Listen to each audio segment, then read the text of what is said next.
Diga Mateo capítulo 14, hermanos, los que puedan abrir sus Biblias. Vamos a leer, hermanos, a partir del verso 22 al verso 33. Enseguida Jesús hizo a sus discípulos entrar en la barca e ir delante de él a la otra ribera, entre tanto que él despedía a la multitud. Despedida la multitud, subió al monte a orar aparte, y cuando llegó la noche estaba ahí solo. Y ya la barca estaba en medio del mar, azotada por las olas, porque el viento era contrario. Mas a la cuarta vigilia de la noche Jesús vino a ellos andando sobre el mar, y los discípulos, viéndole andar sobre el mar, se turbaron diciendo: un fantasma, y dieron voces de miedo.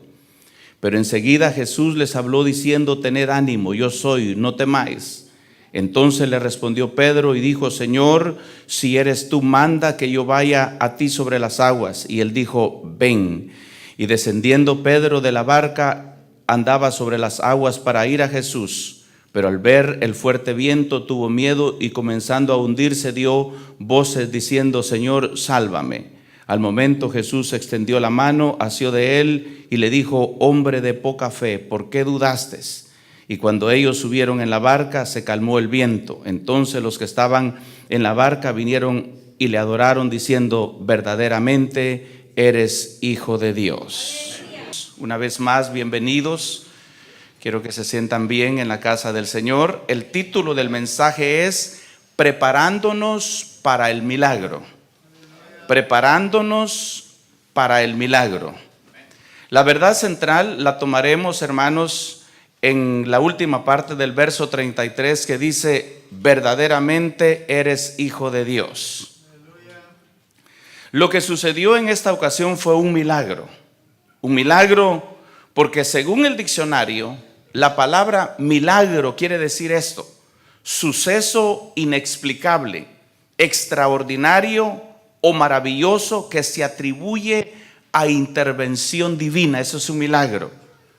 Lo repito una vez más, dice el diccionario que milagro es suceso inexplicable, extraordinario o maravilloso que se atribuye a intervención divina, como cuando el milagro de los peces y los panes, o milagros, hermano, que el Señor hace en su iglesia, o cuando Él quiere hacer algo especial en medio de nosotros. Pero a veces nosotros pensamos, hermanos, que milagro es solo cuando se sana un enfermo, o se sana un paralítico, o un ciego recibe la vista. Pero según esta explicación, todo lo que tenga que ver con la intervención divina es un milagro.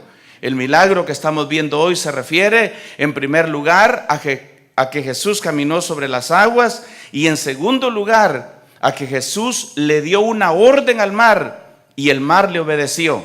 Se puede decir entonces que fueron dos milagros. Y por eso los hombres dijeron: ¿quién es este? ¿Quién es este? Dijeron ellos, que hasta el mar y los vientos le obedecen. Y entonces dice que le adoraron y dijeron: verdaderamente eres Hijo de Dios. Gloria al Señor. Nosotros siempre hemos predicado de milagros. Hemos orado por milagros, ¿verdad que sí? ¿Ha orado usted por milagros, hermano? Pedimos: Señor, haz un milagro, que las almas vengan, que las almas sean alcanzadas. Señor, queremos ver tu gloria. Eso es un milagro. Ver las almas venir es un milagro, hermano. Ver la iglesia crecer es un milagro.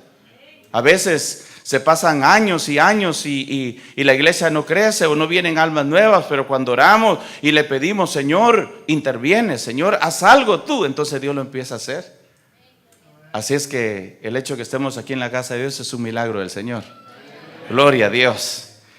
Aleluya. Vamos a pasar al primer punto: realidad versus emoción. ¿Qué es una realidad y qué es una emoción?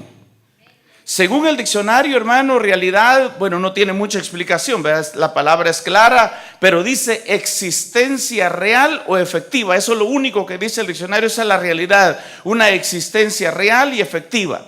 Emoción tampoco no tiene mucha explicación, pero dice el diccionario que emoción es hacer emoción, conmoción, hacerlo más de lo que es la realidad. Como cuando uno exagera, ¿verdad? Como cuando alguien quiere que le preste atención y tal vez le dijeron algo triste y llora más de la cuenta, ¿verdad? o se enoja más de la cuenta, ¿verdad? Voy a demostrar que estoy enojado y empieza a hacer la de emoción, dice. Eso es no estar en la realidad, sino tratar de exagerar y hacerlo de conmoción o hacerla de emoción. Pero los milagros no vendrán porque nosotros querramos hacerlo de emoción, sino que los milagros vendrán cuando haya una base para ello. Es cierto, está escrito en la Biblia, está la promesa de Dios. Él ha prometido, hermano, que van a suceder milagros. Pero no quiere decir eso, hermano, de que como ahí dice que va a suceder un milagro, Dios está obligado, hermano, a hacer el milagro cuando yo le pida, o cuando yo quiera, o cuando yo quiera mostrarle a los demás que Dios hace milagros, hermano, tal vez en mi carne, o en mi orgullo, o en mi emoción. Yo quiero que Dios muestre, hermano, y entonces Dios va a estar obligado a hacer el milagro. No es así.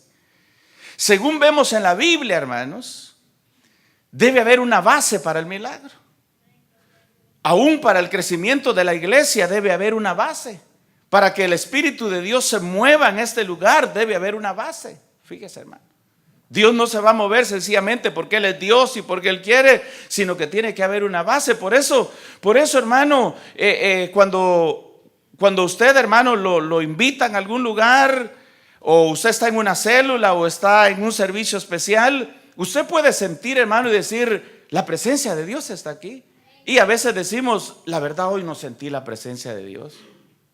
Y algunos dicen, no, es que usted por fe tiene que sentir, está bien, por fe, pero tiene que haber una base. Si esa iglesia está orando, si ese líder está orando, si esa célula está orando, entonces la presencia de Dios se va a mover ahí. Si ese líder no ora, si esa célula no ora, si nadie ora en la célula y todos vienen con la esperanza de recibir algo, pero nadie se preparó, no hay una base para que la presencia de Dios se mueva. Aleluya, espero darme a entender en esta mañana.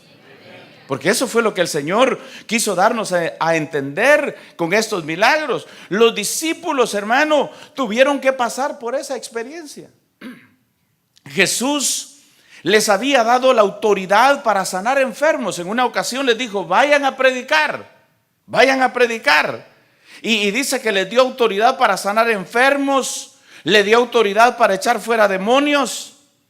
Pero queriendo Jesús darles una enseñanza más profunda de esa realidad, no de la emoción, sino de la realidad, les permitió pasar por una situación en la cual ellos aprenderían algo más sobre la fe y algo más sobre los milagros. En Mateo capítulo 17, verso 14 al 17 dice, Jesús había subido, hermano, a la montaña en el monte de la transfiguración. Se había transfigurado delante de algunos de sus discípulos, 3 de sus discípulos.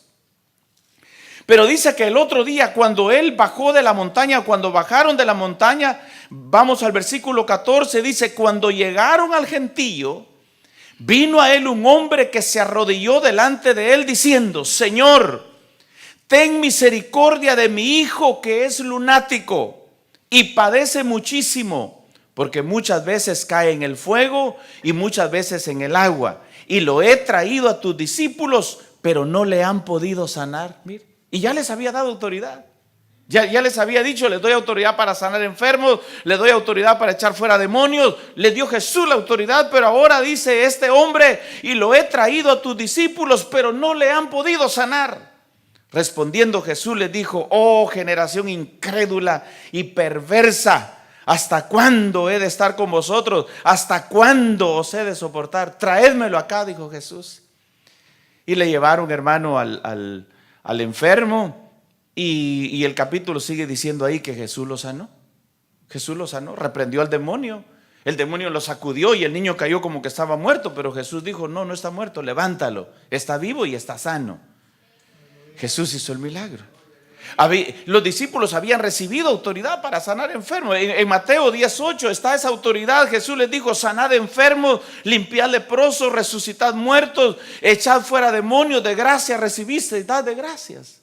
Ellos tenían la autoridad, la habían recibido, pero ahora ante esta situación tan difícil no pudieron hacer nada. No pudieron hacer nada.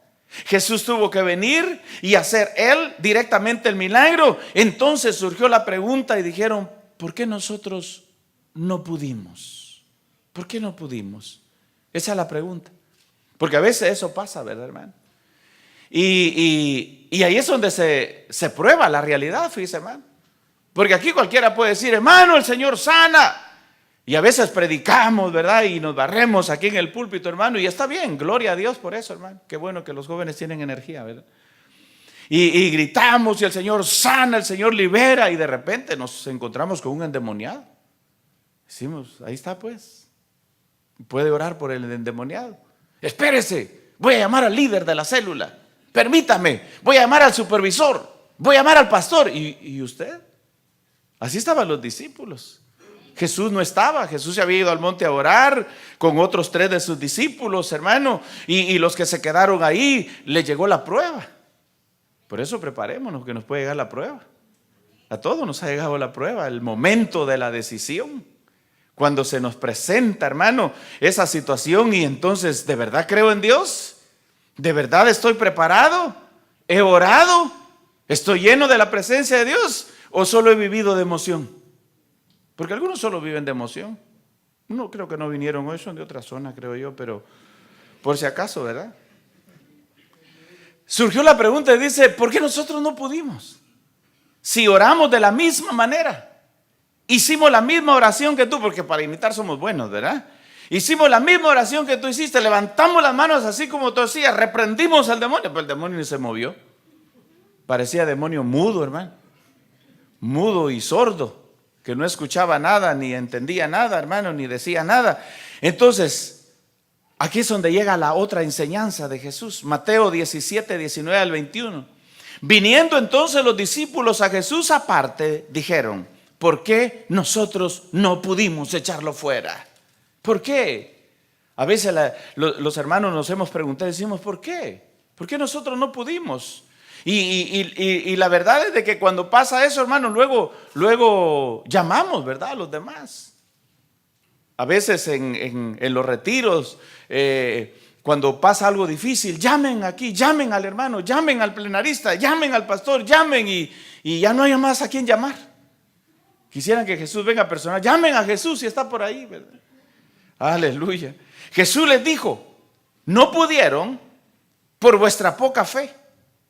Porque de cierto os digo que si tuvieres fe como un grano de mostaza, diréis a este monte, pásate de aquí allá y se pasará y nada será imposible. Hasta ahí estamos bien todos. Hasta ahí estamos bien todos, ¿verdad? ¿Tiene fe usted? ¿Sí? Estamos bien ahí. Tenemos fe, bueno, monte, quítate de aquí, pásate al mar. Así le pasó a un hombre. En la noche cuando se iba a dormir leyó ese pasaje que dice, si tuvieras fe le dirías a este monte, quítate de aquí y échate al mar. Y entonces abrió la ventana, dice, y estaba una montaña enfrente de su casa. Y le dijo, montaña, en el nombre de Jesús te ordeno que te muevas de ahí y te metas al mar. Y cerró la ventana y se acostó a dormir. Y el otro día en la mañana se levantó, abrió la ventana y la montaña estaba ahí. Entonces le dijo, yo sabía que no te ibas a mover de ahí. Aleluya, gloria a Dios. A ver, así estamos nosotros, ¿verdad? Estamos orando por el endemoniado, pero ya sabíamos que no se iba a ir el demonio. Estábamos orando por el enfermo, pero ya sabíamos que no se iba a sanar. Fe, de emoción, oremos. Venga, hermano, acérquese, diáconos, vengan. Hay un enfermo aquí, oremos. Tal vez ellos tienen fe, ¿verdad? Tal vez entre ellos venga algún justo, porque dice que la oración del justo puede mucho. Que si ni don justo venía ahí, ¿verdad? Aleluya. Y llamamos, hasta ahí estamos bien. Diréis a este monte, pásate de aquí a allá y se pasará y nada os será imposible. Pero, hay un pero. Así es, hay un pero. Y ese pero eres tú. Bueno, digo con una R, ¿verdad? No va a malinterpretar. Pero, ese pero es el que nos, vamos a decir así, nos echa a perder todo, ¿verdad? Pero este género no sale sino con oración y ayuno. Ahí sí topamos, ¿verdad? oración y ayuno. Y peor si el diablo nos lo dice, hermano. Peor porque espiritualmente nos lanza dardos, fíjese, hermano. Por eso dice que tenemos que tener un yelmo, ¿verdad? De fe. En nuestra, un yelmo, hermano, que nos defienda de esos dardos. Un escudo que nos defienda, un escudo de la fe que nos defienda, hermano, ese yelmo, una coraza en el pecho, hermano, porque nos va a lanzar a la mente. Y nos va a decir espiritualmente, hermano, en secreto, en nuestro oído, en nuestra mente, si tú ni oras, si tú ni ayunas, bien gordito estás, mira. Aleluya, hasta dieta tienes que hacer, le va a decir. Y me vas a echar fuera. No, hombre, no me vengas con bromas aquí, dice el diablo. Y no se va. Aleluya, y se para. Y ahí está, en el nombre de Jesús, en el nombre de Jesús, en el nombre de Jesús, recíbalo, en el nombre de Jesús. Y le agarran del pelo al pobre enfermo, hermano. Lo agarran del pelo. En una ocasión yo vi uno que estaba orando por un endemoniado, le agarró la oreja así como que era bocina, hermano. Así, peor que era algo orejón el endemoniado. Y le agarró así la oreja, mire, hermano, en el nombre de Jesús, le decía. Pobre enfermo, si es que quedó libre, quedó sordo después, hermano. Aleluya. Y sin pelo. Gloria a Dios. Y cuando usted está, eso es emoción. Hacerle, ahorita te vas a ir, diablo, en el nombre de, venga, hermano, venga, ese demonio se va ahorita. Y hacemos el gran escándalo. Y todos vacíos, hermano. Jesús no hacía eso, fíjese, hermano. Jesús sanaba a los enfermos. Oraba, ven, y ponía las manos. Y todavía le decía, no le digas a nadie que yo te sané. Solo ve y preséntate al sacerdote en la iglesia y da la ofrenda que Moisés ordenó que se diera. Solo eso, pero no le digas a nadie. Nosotros cuando hacemos un milagro, ve y le dices que yo oré. Aleluya. Que yo fui el que te impuse manos. Cambiamos las cosas, ¿verdad? Cambiamos las cosas. Entonces, hermano, Jesús les dijo, este género no sale sino con oración y ayuno. Jesús les habló de algo privado. Jesús les habló de algo secreto para poder alcanzar ese poder de hacer milagros como ese. Por eso la iglesia, los predicadores, los líderes, los diáconos, los ministros de alabanza, hermanos, los que ministramos en este lugar, los que queremos ver la gloria de Dios, los que queremos ver milagros, necesitamos oración y ayuno. Necesitamos oración y ayuno. Aleluya, aleluya, bendito Dios para siempre. Gloria al Señor. Punto número 2, Jesús se preparó. Jesús se preparó. A pesar de estar ya preparado y vivir una vida de preparación constante, Jesús vivió una vida de preparación constante. Para empezar su ministerio, usted sabe, hermano, que Él ayunó 40 días y 40 noches. Para empezar, fíjese, hermano. No le digo que usted lo haga, hermano, porque ahí es usted el que decide, ¿verdad? Yo no le decía, hermano, tiene que ayunar 40 días porque ¿qué tal que se muere y mancha la culpa a mí, verdad? Pero ese es un asunto suyo, es un asunto privado. ¿Hasta dónde usted quiere llegar? Si usted quiere ayunar mediodía, ok. Si quiere ayunar un día, perfecto. 2 días, gloria a Dios. Una semana, ese es asunto suyo. Es asunto mío. Aquí hay ayuno siempre los sábados, mediodía. Eso solo para darle un estarazo ahí, ¿verdad? Solo para que usted reciba un poquito de fuerza, pero no va a pensar que con eso ya la hizo, ¿verdad? Eso solo es para que no se caiga de la gracia. Aleluya. Porque ahorita voy a echar fuera demonios y sale aquí el día sábado, hermano, como que fuera Goliat, ¿verdad? A ver dónde es un demonio retando al diablo por ahí, hermano. Ya se le acabó la unción. Aleluya. Pero Jesús se preparaba constantemente, hermano. Jesús siempre se estaba preparando, ayunó para empezar y después siguió, hermano. Él sabía, hermano, que ese momento llegaría, se preparó para estar listo. Vamos a decir así, aunque Jesús siempre estaba listo, pero es una enseñanza para nosotros. Como el día cuando fue entregado en manos de pecadores, ¿se acuerda de ese día? Cuando Jesús fue entregado en manos de pecadores, allá en el monte de los olivos. Él sabía que su hora se había acercado. Y en los últimos momentos de ese acontecimiento, Él se preparó y hasta le pidió a sus discípulos que le ayudaran a orar. Fíjese, hermano. Jesús le pidió a sus discípulos que le ayudaran. Él estaba orando y le dijo: Pedro, Juan, quédense aquí y oren conmigo, velen conmigo, les dijo. Porque Él sabía que venía un momento difícil, una prueba difícil para su vida, hermano. Y entonces los últimos instantes, hermano, Jesús los pasó orando. Usted ha leído eso, hermano, y se ha predicado mucho de eso, cómo Cristo estuvo ahí 1 hora de rodillas. Y vino a ver si sus discípulos estaban, que ya sabía, ¿verdad? Aunque ya sabía, pero vino a ver si ellos estaban orando. Los discípulos durmiendo estaban, fíjense, hermano. En el momento que era el momento de la preparación, valga la redundancia. Y vino otra vez, hermano, a orar otra hora y regresó a la hora y los encontró 3 veces. 3 veces y los encontró durmiendo. Pero Él se preparó. Le pidió a sus discípulos que le ayudaran a orar para que Dios los fortaleciera, pero ellos no pudieron permanecer despiertos con Él. Pero a pesar de eso, a pesar de que ellos no lo apoyaron, Él sí se preparó. Él sí oró para poder soportar aquella hora que vendría, aquella prueba. Mateo 26, 36 al 38. Entonces llegó Jesús con ellos a un lugar que se llama Getsemaní.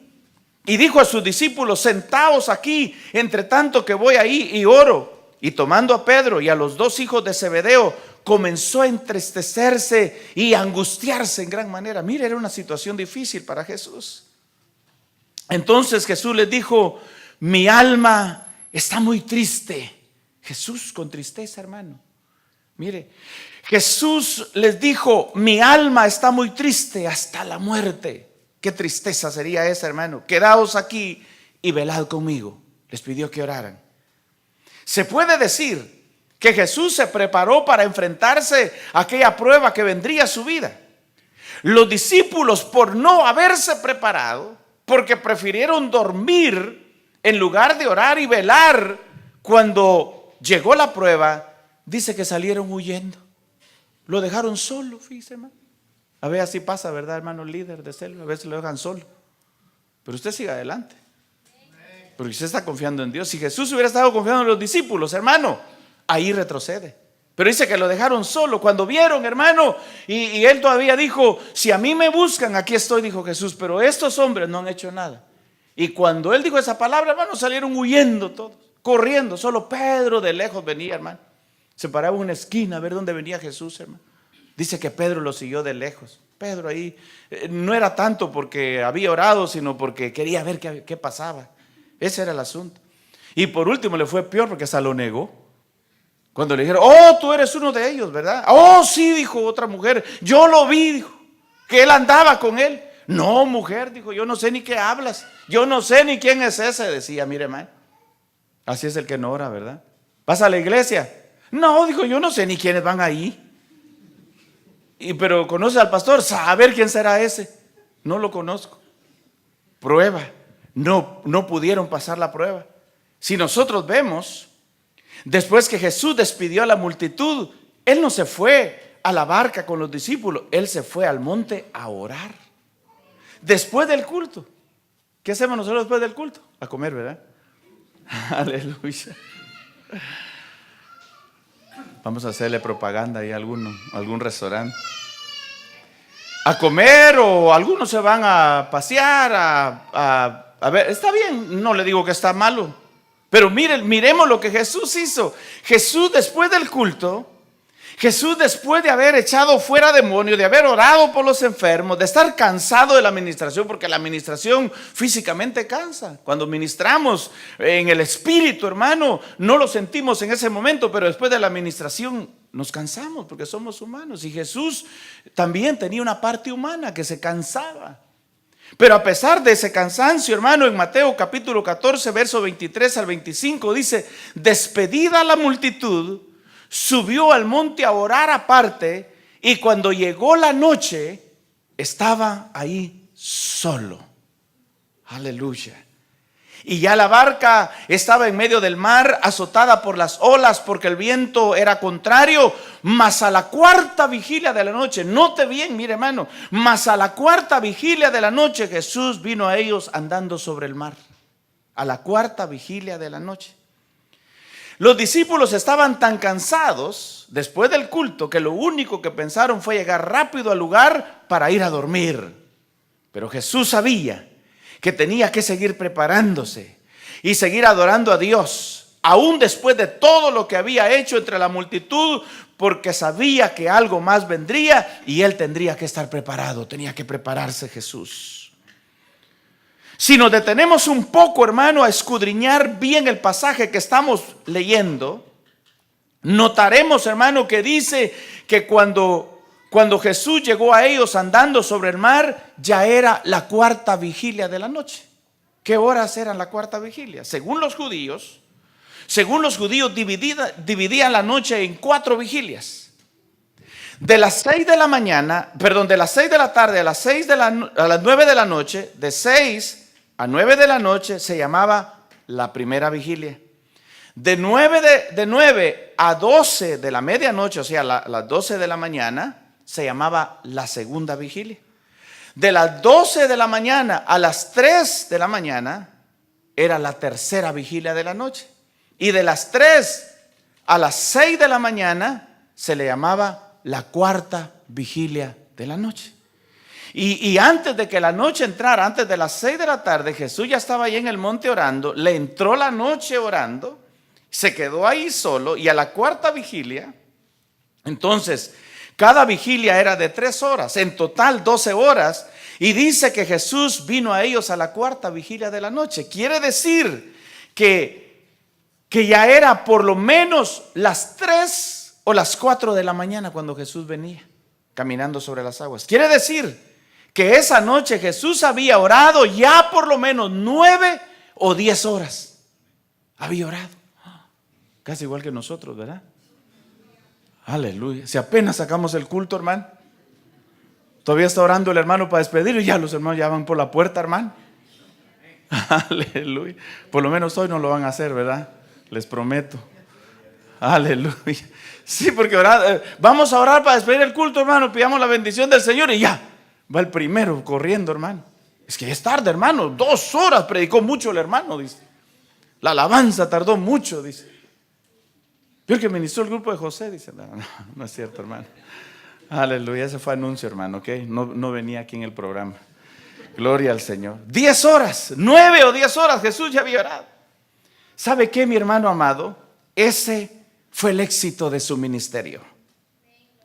A veces nosotros oramos media hora, ¿verdad? Cuando oramos media hora nos sentimos que hasta músculos echamos, hermano. Aleluya. Oramos media hora y queremos que todos lo sepan. Algunos se atreven a decir, fíjese que hoy oré, hermano. Hoy oré media hora. De veras, hermano. Oh my God, si hasta aquí siento el fuego. Aleluya. Gloria. Peor si oramos 1 hora. 1 hora, hermano. Eso es para nosotros como que hubiéramos ido 5 horas al gimnasio, hermano. Queremos que todos lo sepan, hermano. Que digan que oramos, hermano. Así no va a pasar mucho, hermano. No va a pasar mucho. Vamos a vivir de emociones. Vivamos de la realidad.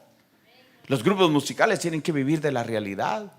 Los diáconos, los ministros de alabanza, los predicadores, tenemos que vivir de la realidad. No vamos a vivir de emoción, ni de lo que nos cuenten. Vamos a vivir, hermano, cerca del Señor. Y para estar cerca de Él, va a ser por medio de la oración y por medio del ayuno. Gloria al Señor. El milagro. Número 3, el milagro. Jesús venía caminando sobre las aguas, porque era la mejor forma de cruzar el mar y llegar hasta ellos. Porque si hubiera llegado nadando, se hubiera tenido que quitar la ropa o mojarse, ¿verdad? Porque iba a ir nadando. Pero él llegó caminando. Los discípulos pensaron que era un fantasma en el mar, pero Jesús les dijo, tengan ánimo, yo soy. Sin duda que todos pensaron diferentes cosas, pero como Pedro era el más intrépido, le llaman intrépido, dice que es aquel que no teme los peligros, que es valiente, temerario, osado. Le dijo así, Mateo 14, 28. Entonces él respondió, Pedro, y dijo, Señor, si eres tú, manda que yo vaya a ti sobre las aguas. Y él dijo, ven. Y descendiendo Pedro de la barca, andaba sobre las aguas para ir a Jesús. ¿Cómo vio usted, hermano?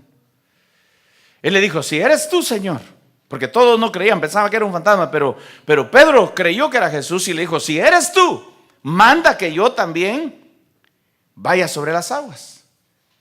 Y el Señor le dijo, ven. Y Pedro descendió de la barca y dio algunos pasos sobre el agua.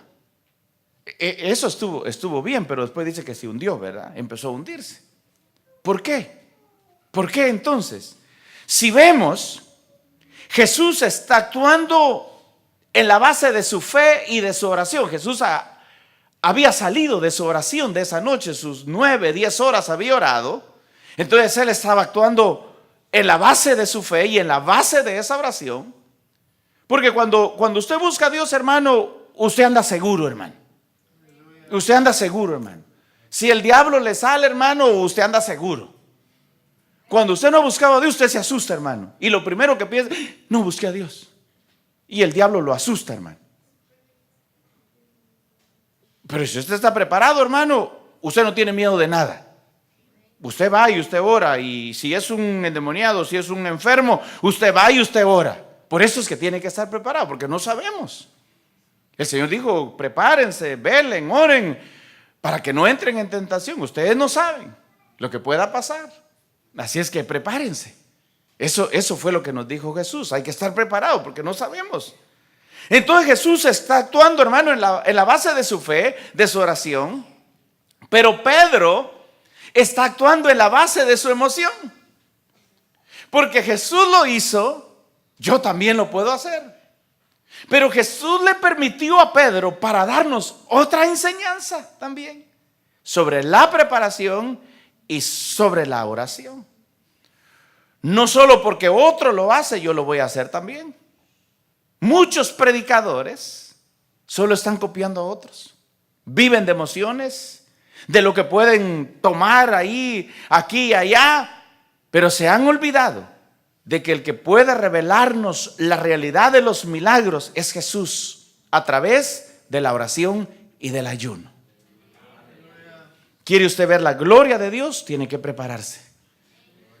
Independientemente de los demás, independiente de la iglesia, hermano.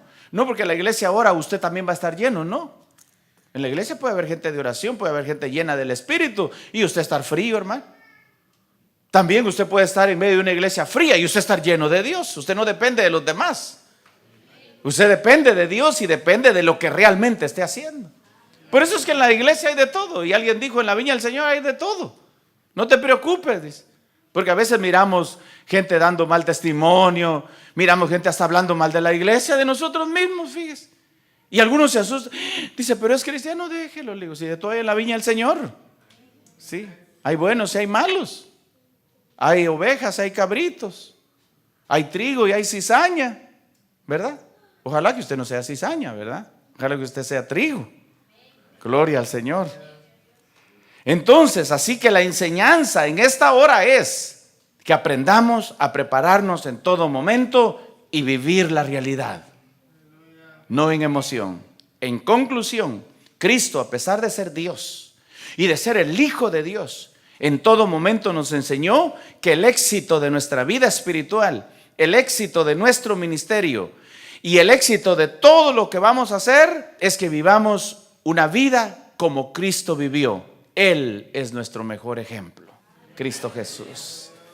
¿Adoramos al Señor en esta mañana? ¿Adoramos su nombre en esta mañana? Aleluya, gloria a Dios.